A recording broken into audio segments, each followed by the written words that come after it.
Doctor B.R. Ambedkar का एक बहुत मशहूर कथन है हाँ। कि संविधान चाहे कितना भी अच्छा क्यों न हो, वो बुरा साबित हो सकता है अगर उसे चलाने वाले लोग बुरे हों। बिल्कुल। और आज की हमारी पूरी चर्चा कह सकते हैं कि इसी एक लाइन के इर्द गिर्द घूमने वाली है जी। आज हम भारत के संवैधानिक ढांचे के दो सबसे ऊंचे पदों, राष्ट्रपति और राज्यपाल, इनकी भूमिका पर एक गहरी और जरूरी बातचीत करेंगे। हाँ, ये एक ऐसा विषय जो हमेशा ही प्रासंगिक रहता है। सही बात है। और द हिंदू में प्रकाशित एक शानदार लेख ने हमें इस पर बात करने के लिए एक बेहतरीन आधार दिया है। और हाँ, जो लोग सिविल सर्विसेज की तैयारी कर रहे हैं उनके लिए तो ये टॉपिक खासकर GS पेपर 2 के लिहाज से बहुत ही जरूरी है। बिल्कुल, प्रीलिम्स और मेंस दोनों के लिए। हम यही समझने की कोशिश करेंगे कि इन पदों पर बैठे लोगों से संविधान किस तरह की नैतिकता की उम्मीद करता है। क्या वे सिर्फ एक रबर स्टैंप है या उनके पास असली शक्ति भी है, और अगर है तो उसका इस्तेमाल कैसे होना चाहिए। तो चलिए इस दिलचस्प विषय में उतरते हैं। जी जरूर। तो लेख की शुरुआत ही एक बड़े मजेदार और गहरे अवलोकन से होती है कि भारत में अब तक 15 राष्ट्रपति हुए हैं, जिनकी गिनती तो आसान है। हाँ, उंगलियों पर गिन सकते हैं। लेकिन 1947 से आज तक कितने राज्यपाल आए और गए, इसकी गिनती करना भी मुश्किल है। सही बात है। और कहा जाता है कि इन पदों पर बैठे लोग या तो बहुत अच्छा काम कर सकते हैं, या थोड़ा बहुत नुकसान पहुंचा सकते हैं, या फिर ज्यादातर कुछ भी नहीं करते, मतलब कोई छाप ही नहीं छोड़ते। बिल्कुल। और लेखक ने इसे समझाने के लिए एक बहुत ही शक्तिशाली प्रतीक का इस्तेमाल किया है। इन पदाधिकारियों के कोट की जेब में रखा एक पेन। अच्छा। एक ऐसा पेन जो किसी भी कागज पर दस्तखत करने के लिए हमेशा कह सकते हैं तैयार रहता है।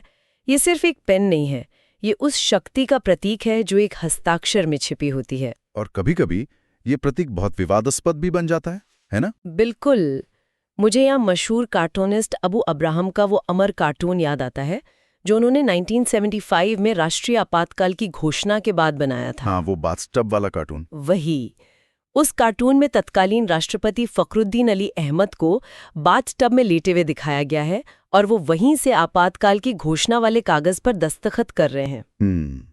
वो कार्टून एक तरह से इस बात पर तीखा व्यंग्य था कि कितनी आसानी से बिना सोचे समझे एक हस्ताक्षर ने देश का भविष्य बदल दिया।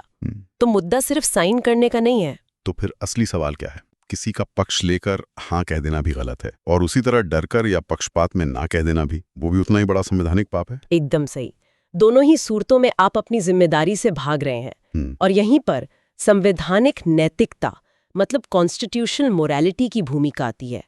ये सिर्फ नियमों को फॉलो करना नहीं है, बल्कि उन नियमों के पीछे की भावना को समझना है। बिल्कुल। तो फिर क्या हमारे पास ऐसे उदाहरण हैं जहां राष्ट्रपतियों ने इस नैतिकता का शानदार परिचय दिया हो, जहां उन्होंने उस पेन का इस्तेमाल डर से या पक्षपात में नहीं बल्कि विवेक और साहस से किया हो? हाँ, और लेख में ऐसे दो बेहतरीन राष्ट्रपतियों का जिक्र है, R. वेंकटरमन और KR. नारायणन।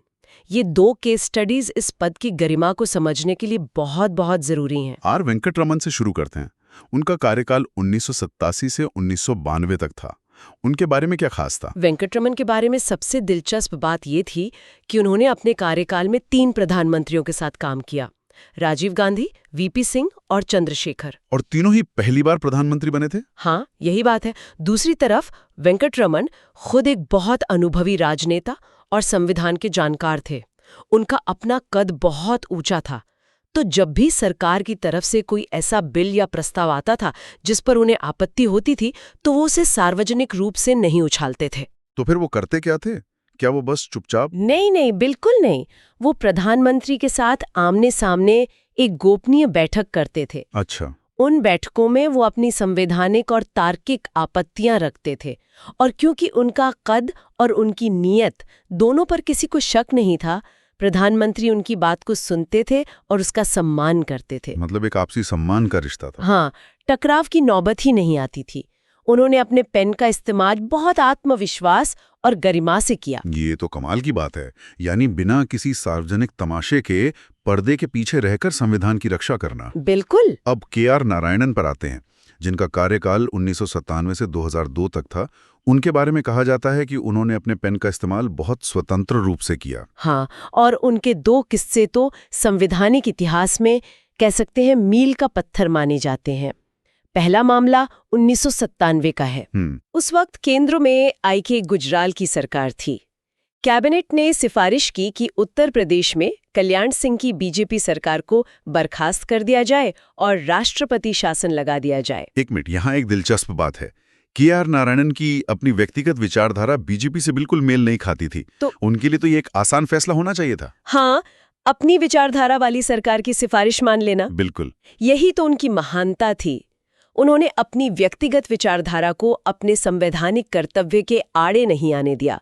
उन्होंने कैबिनेट की उस सिफारिश को पुनर्विचार के लिए वापस भेज दिया। हाँ, उन्होंने साफ कहा कि ये कदम संवैधानिक रूप से सही नहीं है और इसके लिए पर्याप्त आधार नहीं है।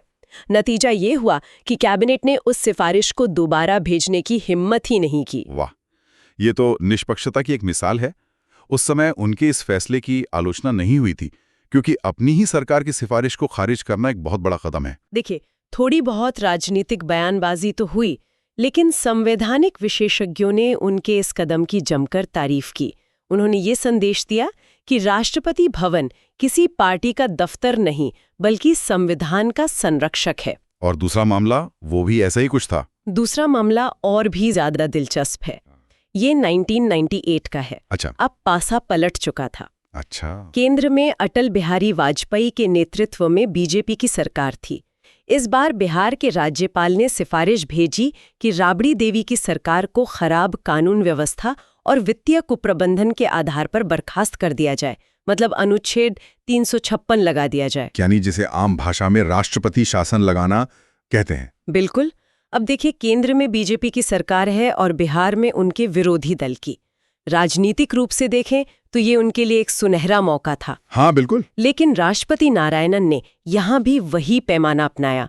उन्होंने इस सिफारिश को भी ये कहते हुए वापस भेज दिया कि ये एक जल्दबाजी में उठाया गया कदम होगा। और इस बार भी कैबिनेट ने मान लिया। हाँ, प्रधानमंत्री वाजपेयी की कैबिनेट ने भी उनकी बात का सम्मान करते हुए इसे दोबारा नहीं भेजा। मतलब सरकार किसी की भी हो, पार्टी कोई भी हो, नारायणन के लिए सिर्फ संविधान का पैमाना ही मायने रखता था। उनके फैसलों में राजनीति शून्य थी। सिर्फ और सिर्फ संवैधानिक नैतिकता थी, एकदम। यही वजह है कि इन दोनों राष्ट्रपतियों को आज भी इतने सम्मान से याद किया जाता है। हमने दो राष्ट्रपतियों के ये बेहतरीन उदाहरण देखे। इससे मुझे ये सोचने पर मजबूरी होती है कि आखिर संविधान निर्माताओं ने इस पद को किस भूमिका के लिए सोचा था। क्या वे चाहते थे कि राष्ट्रपति सिर्फ एक रबर स्टैंप हो या एक एक्टिव प्लेयर? इन उदाहरणों से क्या तस्वीर उभरती है? देखिए, तस्वीर ये उभरती है कि राष्ट्रपति या राज्यपाल से उम्मीद की जाती है कि वे संविधान के अक्षर यानी लेटर और आत्मा यानी स्पिरिट दोनों के प्रति सजग रहें। ये एक बहुत बारीक लाइन है। बहुत बारीक। कभी-कभी सरकारें संविधान के अक्षरों का यानी लिखे हुए नियमों का इस्तेमाल करके उसकी आत्मा को ही खत्म करने की कोशिश करती हैं। ये एक ऐसी विडंबना है जिसकी उम्मीद शायद संविधान निर्माताओं ने भी नहीं की होगी। तो वेंकटरमन और नारायणन जैसे राष्ट्रपति क्या करते थे? क्या वो जासूसों की तरह 24/7 सरकार की गलतियां ढूंढते रहते थे? नहीं, बिल्कुल नहीं। लेख इस बात को बहुत खूबसूरती से सामने रखता है। वे ना तो जासूस थे और न ही वे फाइलों को बेवजह रोकते थे या पॉकेट वीटो का इस्तेमाल करते थे। पॉकेट वीटो यानी जब राष्ट्रपति किसी बिल पर न तो हाँ कहते हैं न ही ना, बस उसे अनिश्चित काल के लिए अपनी जेब में डालकर बैठ जाते हैं। हाँ, तो वे ऐसा भी नहीं करते थे। यहाँ लेख की एक बहुत ही महत्वपूर्ण पंक्ति है। राष्ट्रपति और राज्यपाल न तो रोबोट या रबर स्टैंप हैं और न ही वे रिंग मास्टर हैं। न रबर स्टैंप न रिंग मास्टर। हाँ, वे किसी भी कागज पर आंख बंद करके मोहर नहीं लगा सकते और ना ही वे अपनी मर्जी की स्याही से कुछ भी लिख सकते हैं। उन्हें एक बहुत ही नाजुक संतुलन बनाकर चलना होता है।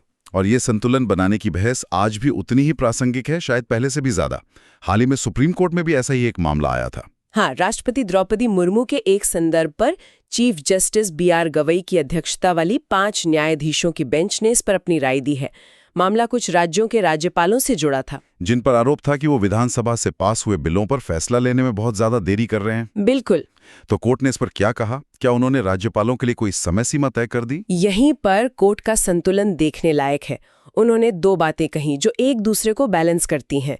पहली बात, उन्होंने संविधान के अक्षर का सम्मान करते हुए कहा कि सुप्रीम कोर्ट राज्यपालों के लिए बिलों पर विचार करने की कोई समय सीमा तय नहीं कर सकता। अच्छा। यानी आप राज्यपाल के दफ्तर की दीवार पर कोई कैलेंडर नहीं टांग सकते कि आपको इतने दिन में फैसला लेना ही होगा। अच्छा, तो इससे तो राज्यपालों को एक तरह से खुली छूट मिल गई कि वो जब चाहें तब फैसला लें। नहीं, यहीं पर उनकी दूसरी बात आती है जो संविधान की आत्मा को बचाती है। कोर्ट ने आगे कहा कि टालमटोल वाली निष्क्रियता यानी इवेसिव इनएक्शन, मतलब जानबूझकर फाइलों पर बैठे रहना और कोई फैसला ही न लेना, ये स्वीकार्य नहीं है। बेंच ने बहुत ही कह सकते हैं काव्यात्मक भाषा का इस्तेमाल किया। उन्होंने कहा कि भले ही हम दीवार पर कैलेंडर नहीं टांग सकते, लेकिन हमने राज्यपाल की मेज पर एक घड़ी रख दी है जो जोर जोर से टिक टिक कर रही है। वाह, ये तो कमाल का तरीका है अपनी बात कहने का। अदालत ने सीधे सीधे तो कुछ नहीं कहा, लेकिन संदेश बिल्कुल साफ दे दिया। बिल्कुल। तो क्या इसका मतलब ये है कि भविष्य में राज्यपालों को ज्यादा सतर्क रहना होगा? हाँ, इसका सीधा मतलब है कि अगर किसी बिल को समझने या उस पर विचार करने में असामान्य रूप से देरी होती है, तो उस मामले को अदालत में चुनौती दी जा सकती है। कोर्ट ने एक तरह से बीच का रास्ता निकाला है, जिसे सेपरेशन ऑफ पावर्स कहते हैं, उसका एक बेहतरीन उदाहरण है ये। बिल्कुल। कोर्ट ने साफ कहा कि हम न तो विधायिका को सिखाएंगे कि कानून कैसे बनाना है और न ही राज्यपाल को कि उसे अपना काम कैसे करना है। हम बस ये सुनिश्चित करेंगे कि संवैधानिक व्यवस्था चलती रहे, रुके नहीं। तो आखिर में ये पूरी व्यवस्था विश्वास और आपसी सम्मान पर ही टिकी हुई है। और लेख में एक बहुत अच्छी बात कही गई है कि इस संवैधानिक गाड़ी को चलाने के लिए दो लोगों यानी विधायिका और राष्ट्रपति या राज्यपाल की जरूरत होती है। हाँ, लेकिन इसे पटरी से उतारने के लिए कोई एक ही काफी है। बिल्कुल। और लेख एक बहुत ही गहरी और सोचने पर मजबूर करने वाली बात पर खत्म होता है। वो कहते हैं, कुछ पदाधिकारी अपने पद को महान बनाते हैं और कुछ पदों से उनके पदाधिकारी महान बनते हैं। त्रासदी ये है कि इसका विपरीत भी उतना ही सच है। यानी कुछ लोग अपने पद को छोटा कर देते हैं और कुछ पद अपने धारकों को छोटा साबित कर देते हैं। ये व्यक्ति और पद के बीच के रिश्ते की सबसे सटीक व्याख्या है। बिल्कुल। ये वाकई बहुत गहरी बात है और शायद यही आज का हमारा अंतिम विचार भी है। हमने उन राष्ट्रपतियों और राज्यपालों पर चर्चा की जिन्होंने संवैधानिक नैतिकता को बनाए रखा और अपने पद की गरिमा को बढ़ाया, लेकिन ये हमें एक बड़े सवाल पर लाकर खड़ा करता है, खासकर उन लोगों के लिए जो भविष्य में शासन करने की इच्छा रखते हैं। सवाल ये है कि क्या संवैधानिक नैतिकता किसी व्यक्ति का एक अंदरूनी गुण है जो या तो होता है या नहीं होता, या फिर ये एक ऐसी चीज है जिसे सिखाया जा सकता है, जिसे व्यवस्था का हिस्सा बनाया जा सकता है, ताकि अगर किसी व्यक्ति में इसकी कमी हो तो भी हमारी संवैधानिक व्यवस्था को कोई खतरा ना हो। हाँ, इस सवाल का जवाब खोजना बहुत जरूरी है। तो ये थी राष्ट्रपति और राज्यपाल की भूमिका और संवैधानिक नैतिकता पर हमारी गहन चर्चा। यूपीएससी की तैयारी और सामान्य जागरूकता के लिए द हिंदू से ऐसे ही महत्वपूर्ण विषयों पर और अधिक विश्लेषण के लिए कृपया हमारे चैनल को लाइक और सब्सक्राइब करें। और अगर आपके कोई प्रश्न हैं तो उन्हें कमेंट्स में पूछने में संकोच न करें। अगली बार फिर मिलेंगे एक नए विषय के साथ। धन्यवाद। धन्यवाद।